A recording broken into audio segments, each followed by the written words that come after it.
Good evening and welcome to Edessa, the Dark Crusade. Tonight we will start with Sister Madeline. She is moving. She has just made her way from Timoran. And actually should have done this before. She will just make a hunting roll in Timoran, which, wow, okay, she is well fed. She's making her way to... Well, she's made her way to Edessa. And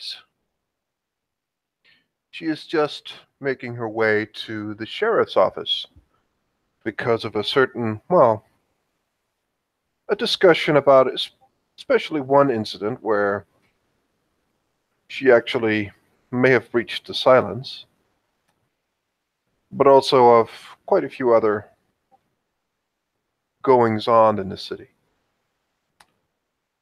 Currently, she's moving in, and she has announced that she would arrive.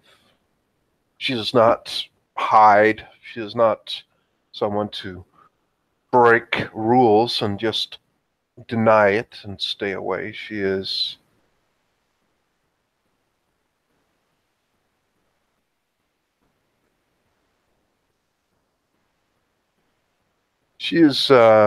simply just making her way in, and yeah, she has arrived, and she will wait until she is shown into the sheriff's office.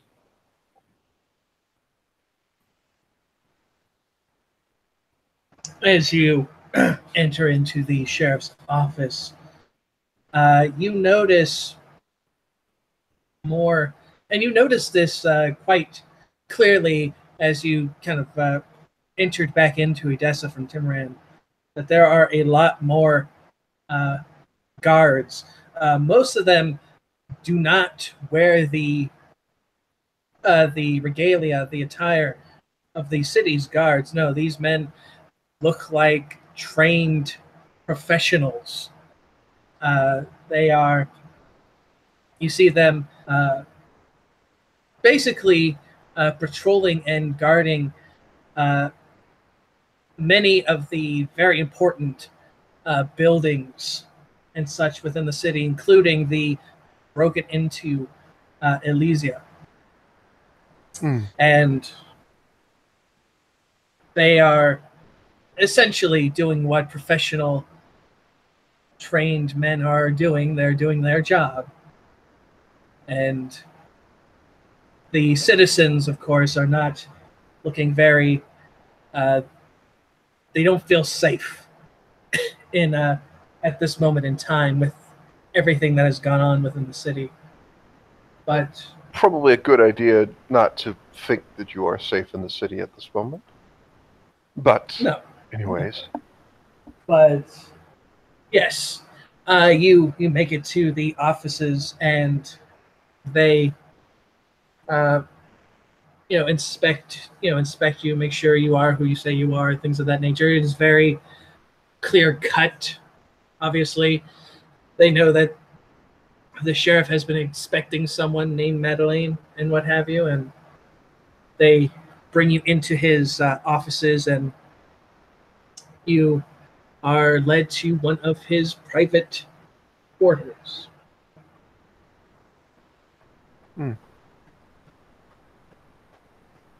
She will just step in, bow very deeply, and wait to be spoken to.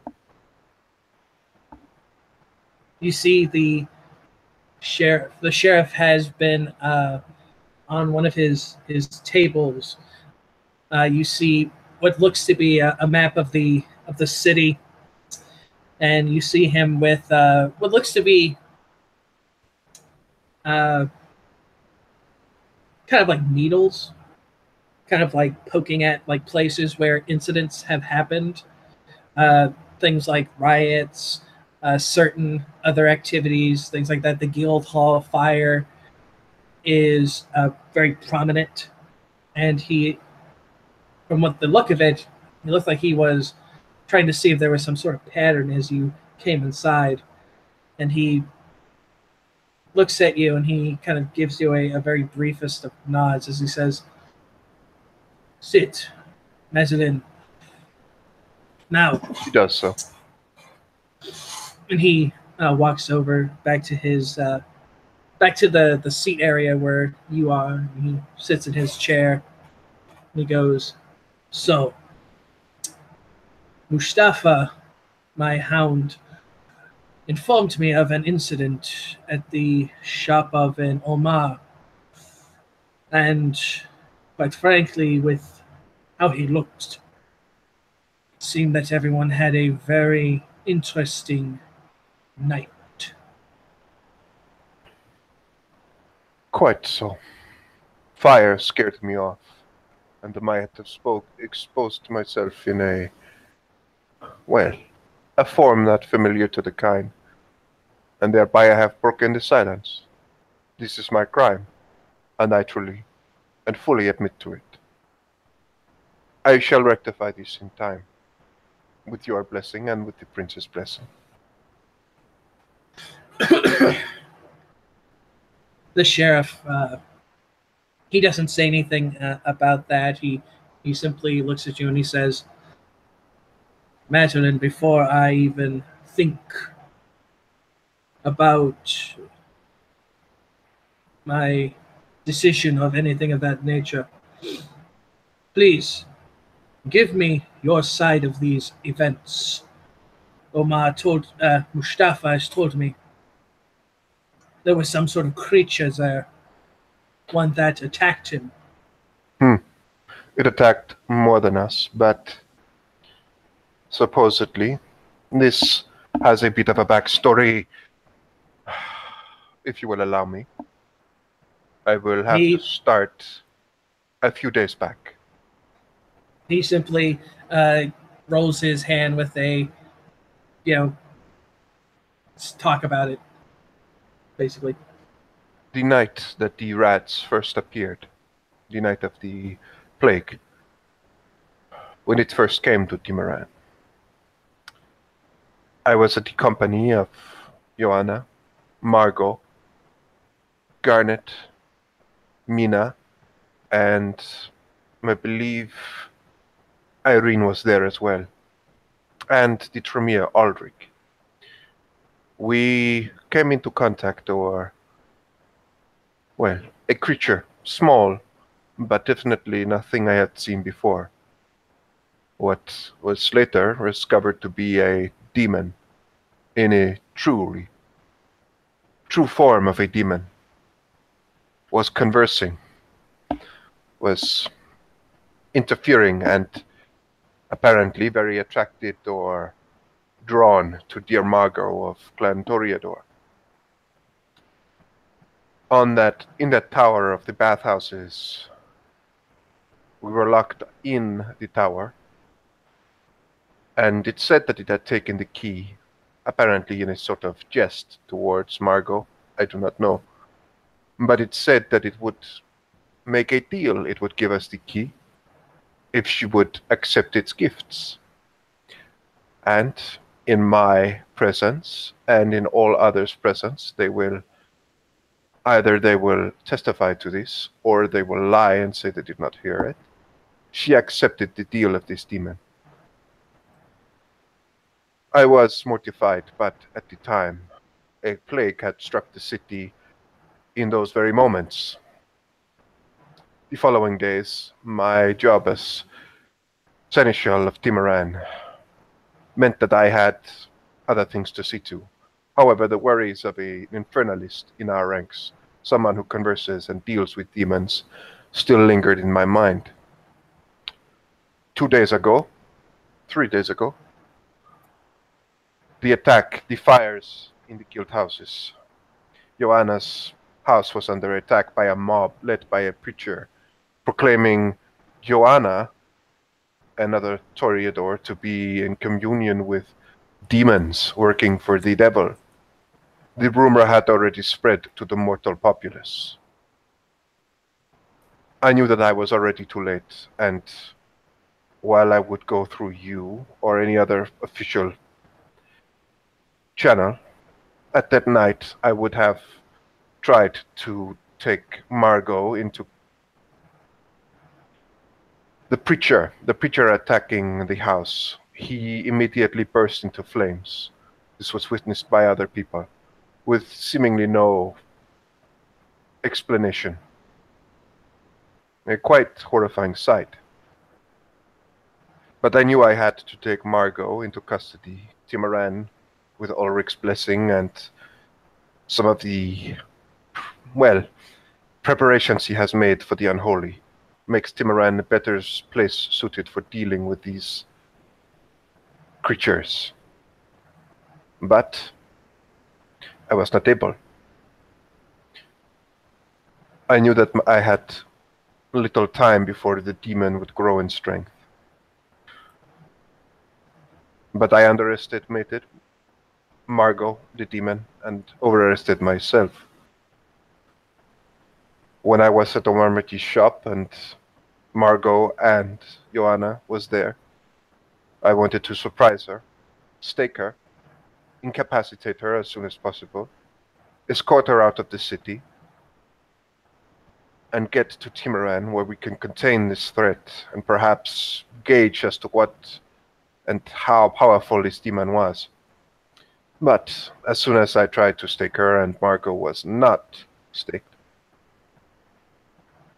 the demon appeared in a flash of fire.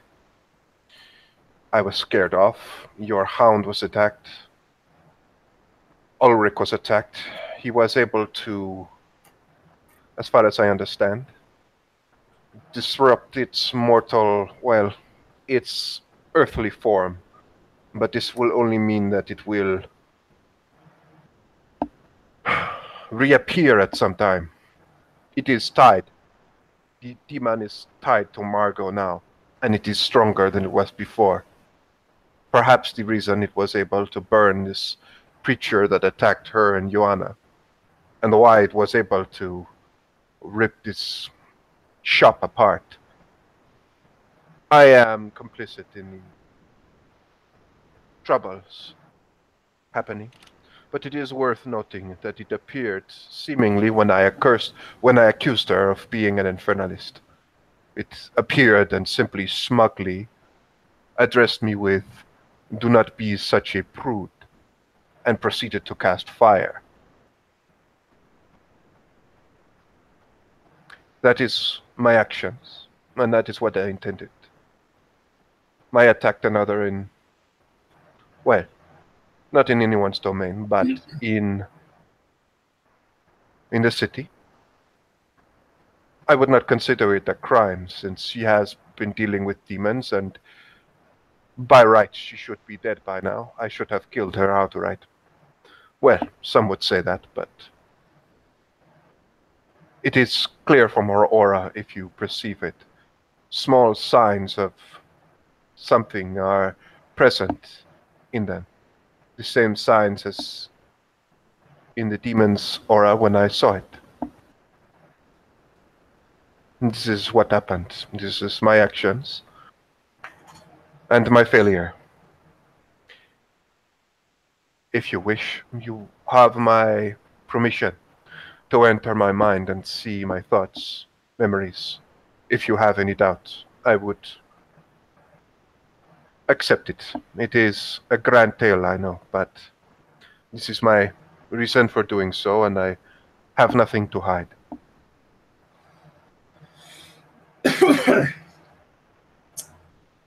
As you speak and have done so of the events that occurred and have occurred over this period of time, he gets up from his seat and he looks at a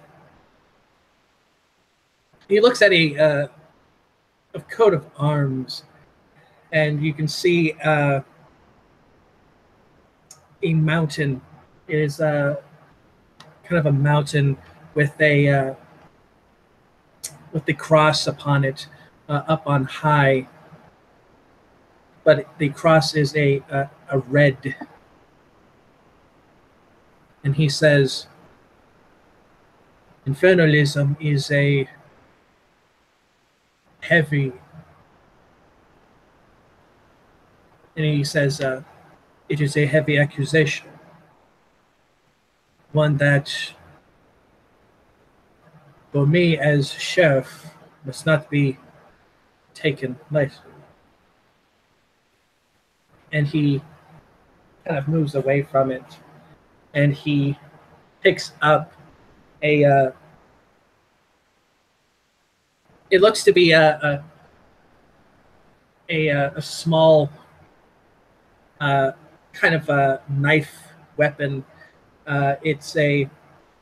It's known as an armor piercing knife, and he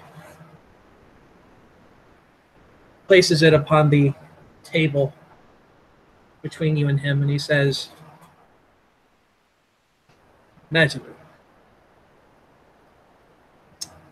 you are many things, and I have heard many things.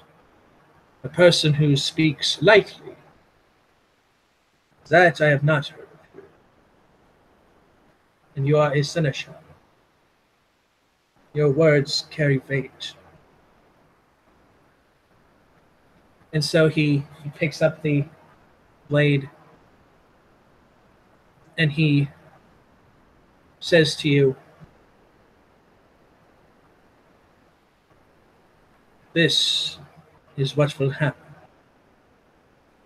And he basically stabs it into his hand and he pulls it out and excuse me, oh goodness, I need to roll my majesty. And I have to, shit, I don't have my book out. What's the roll for majesty? I believe it's charisma, right? It's a charisma something? I think it is. I'll look it up real quick. Thank you. My computer is deciding to be annoyingly slow. That is a wrong one. We should go for presence. Presence. And God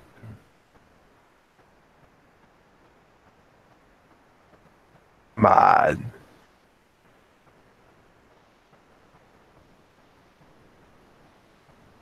Ugh.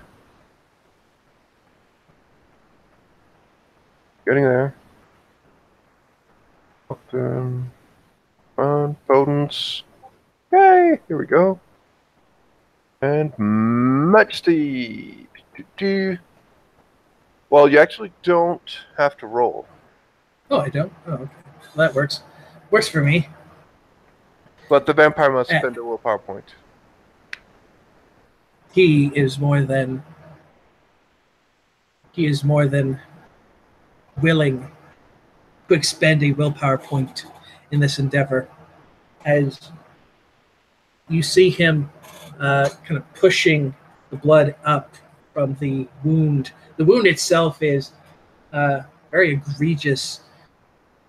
This blade was meant to pierce heavy plate, so it is not a very nice wound to have in normal flesh.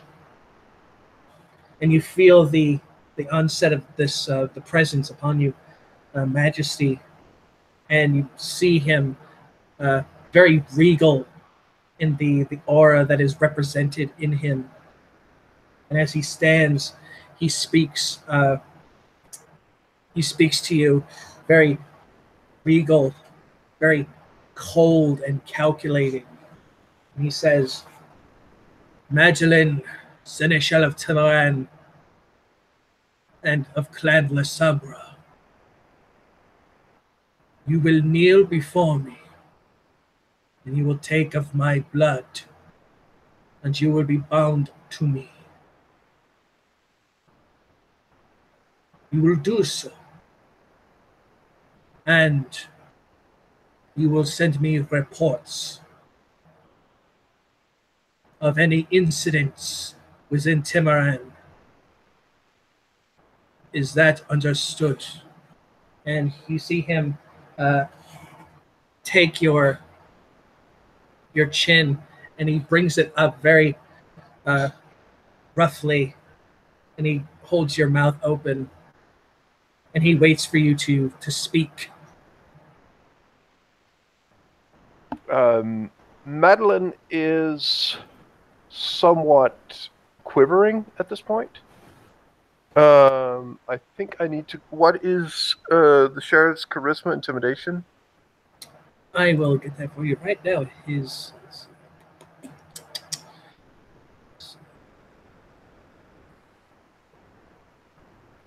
altogether, it is a 10. Well, it's a maximum of 9, so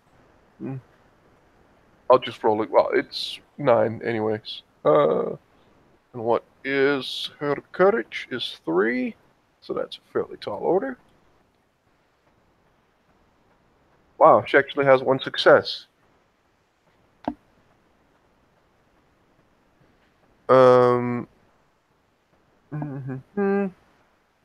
It is better than none. She's on the verge of crying, just being overwhelmed by the majesty as she just looks up at the sheriff and just, my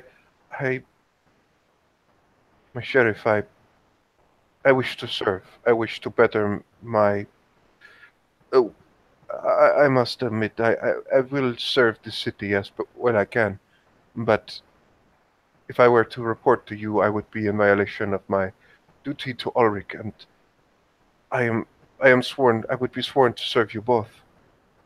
I can assist this city. I wish to assist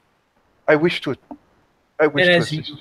As you speak, you see, or rather, Madeline will feel a very heavy clump, if you will, very heavy droplet of the sheriff's vitae drops into your mouth, and with his hand, the hand that was bleeding, he basically covers your mouth with it, and you can feel the potence, the strength, as he basically kind of holds you there, and forces you to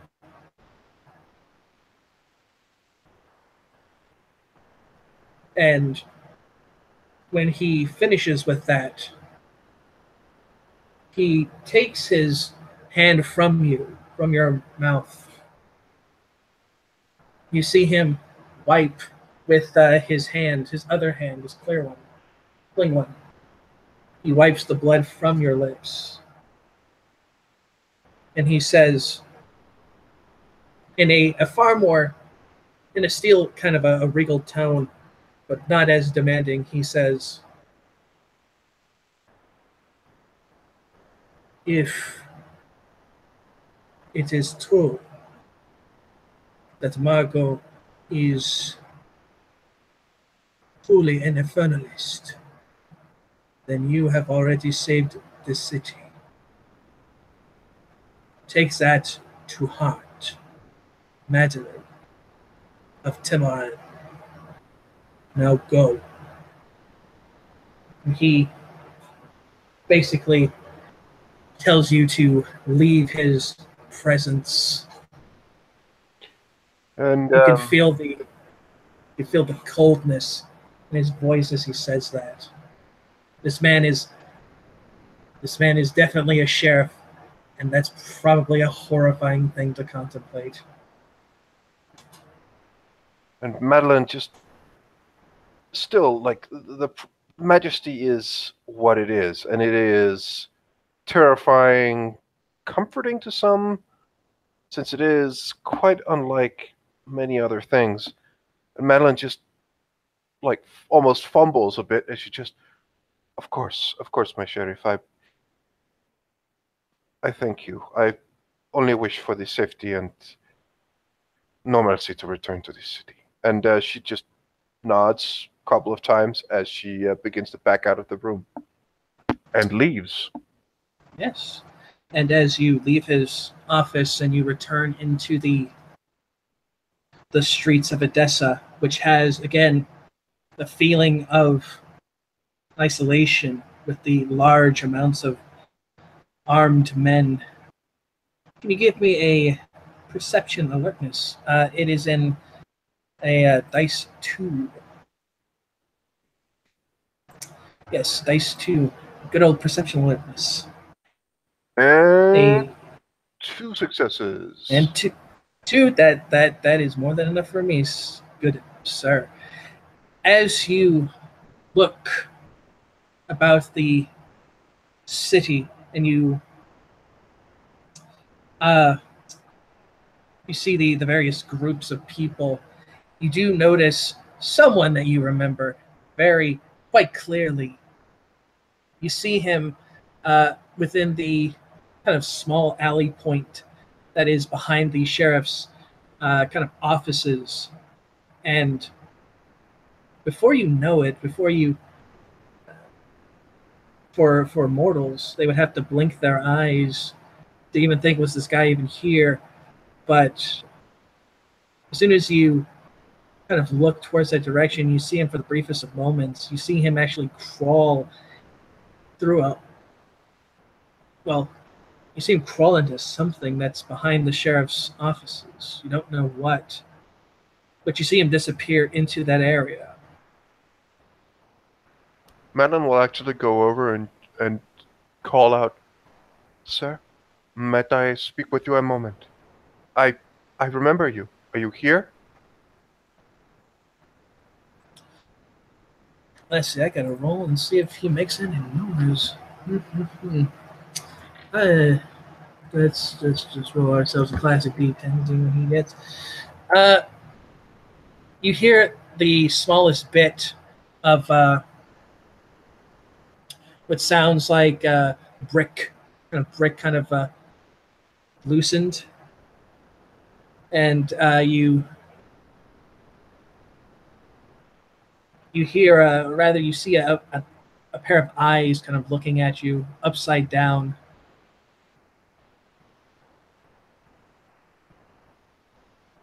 Hello. I do believe that you were present not too long ago at the guild houses. There was a riot at the house. Speak of demons, demon worship. You were there, were you not? I gotta see if he lies. Let's see here, because this is a man. This is a man who would definitely lie. Would lie his ass off. Let's see what he got. Only one success for that. You can, of course, do perception empathy if you prefer, but fairly certain you can win it out in the end. And he says, "What is it to you?" Wow. Yeah, she's quite certain that he's lying, or is hiding something. He goes, I've been many places, dear. You wish to root out those who would worship such things, those who would either worship them, work with them, or at least in any way consort with them. You would wish their end. Yes? He kind of goes, of course, my dear. It is the actions of the devil and those that support him is why Edessa suffers. So it is more than appropriate that if we get rid of such damnation from the city, it will flourish again. This plague will vanish, and thus Edessa will continue to shine brightly as it should and not be found wallowing in darkness and sadness as it does now. Please, come closer. I only wish to talk. Kind of squints at you as you hear the sound of bricks kind of move a bit again as he comes out a little bit, not close enough that you can actually grab. I mean, you can shove your hand in there to try and grab him, but basically not enough that you could like just grab him rather quickly. He says, "And what is it? Do you know of any conspirators of the devil?" That is a perception, or that is an aura perception on him with 2 successes. Okay, and you are trying to see what his emotion is, or if he is a kindred, or kindred, or maybe he's something else. Or maybe he's just human. Who knows? I will tell you quite clearly. The aura is that of a kindred's aura, very pale. There is, of course, hints of redness within it, but it is a very pale uh, kind of comparison between that of mortals and of other creatures. Do not worry. We are both of the blood. I do not believe we have been formally introduced. He looks at you and he says, "My name, yes, perhaps it is important." And he kind of looks at you and he says, "My name is Al Patois." And may I ask of your clan? And he looks and he says, "I am of the clan of change, my dear, as you are the clan." He kind of looks at you. You are the clan of high nobility. Yes. My clan might be, but I was not born in nobility, although I try. Try my best. He kind of laughs at that. He says, "No, my dear. Just because you are in time before, not of nobility. I can Did he see it. did he say clan of chains or change, Change, as in the Samitsi? as in, change is in the metaphor, not the actual physical. Okay, so it's Malkavian. Ruha. I'll just. Ruha. Oh, okay. Ruha. Oh, sorry. Okay. Change to me usually constitutes like. Yeah. Okay. No, It's fine. I was like, but yeah. Okay. And she just says, "Very well. Did you see them?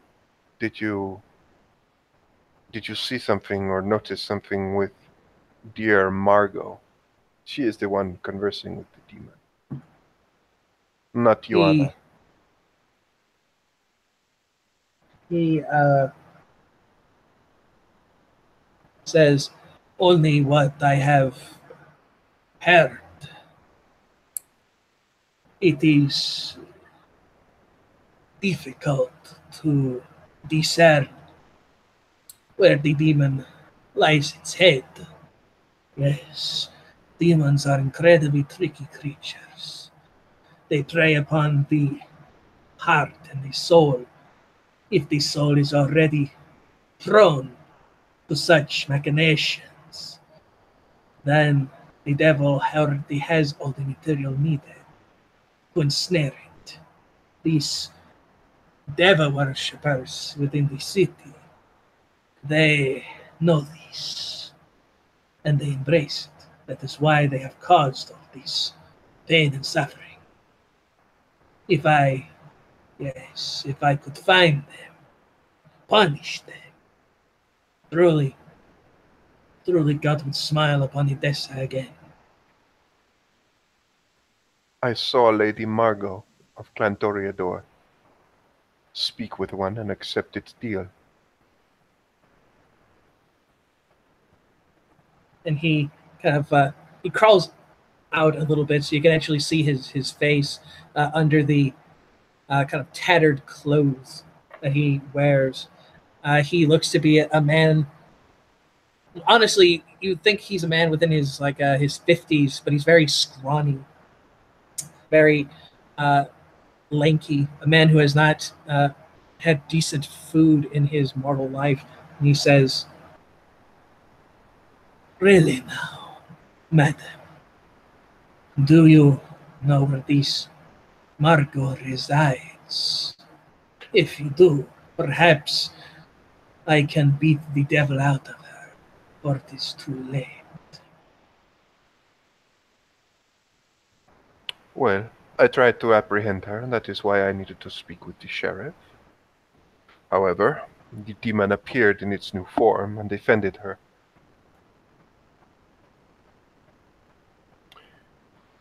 For the moment, this form of the demon has been, well, destroyed. It will take some time for it to reform. But the problem remains. She is still marked. I wished to take her to Timaran so no further catastrophe would befall this city, but apparently I was underestimating certain things. Of course, you are dealing with demons after all.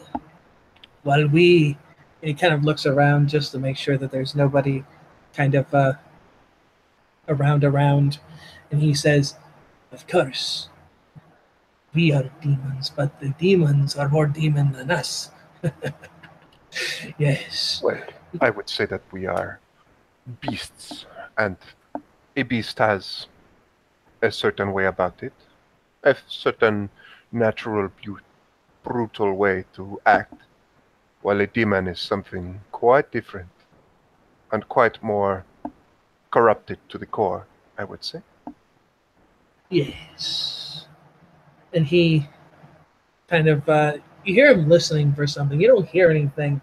It sounds like he hears something deep within the this kind of wall, and he says, "Do not fret, then, dear cousin. I will find out where Margot resides. She will be protected from the devil's influence. Of that I can assure you. Return to Timaran. Until then, dear Madeleine, if you do not, then may God be with you, for he is needed to protect all of his glorious children." And then you hear him scurry up into the As before he does so, she will just say, and may God be with you, but the sheriff is currently, I hope, starting to look into this officially, but your actions are your own. as you say that, he simply nods as he scurries again up into the wall, and from there he is gone like a rat. And Madeline will just stand there and think for a moment, and then after a couple, she will just begin to make her way back and just prepare for some of the other things she has to worry about. And with that, I believe that the scene will come to a close. Thank you very much, ST, for his team and everything. Have a good night.